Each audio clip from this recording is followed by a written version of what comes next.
Днес ще пробваме Crystal Candy. Видим какво са ми изпратили. Така изглежда вътре. За тези, които не знаят какво представлява Crystal Candy, това са желирани бонбони, които са буквално като кристали. И сега ще ги пробваме, никога не съм пробвала, така че много ми е интересно да ги видим. В опаковката имаме и бял прах. Мисля, че е кисел, според мен. Трябва да си ги топкаме. Не знам, ще пробваме и това. Много сладки стикерчета. Хайде да пробвам синьото. Вижте колко яко изглежда, хора.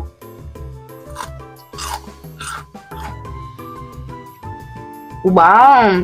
Хора, това е много хубаво. Това е като малко като нещо като боровинка. Нещо горски плодове такова. Хайде да го топнем в прахчето.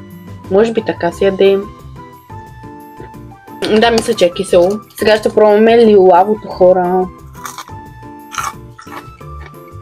Пак е такова сладичко. Последният цвят имаме оранжевкото в пакетчето. Мисля, че е праскова. Много ми харесва. Трите мисля, че синьото най-много ми харесва. Имам и жълти и това е пак такива с лилаво. Отгоре има някакви неща. Така че много ми харесват, хора. Ако и вие искате да си вземете от Crystal Candy, ето тук ще ви оставя един код за отстъпка, с който ще имате намаление, така че побързайте. Много са яки, приятели, вземете си ги.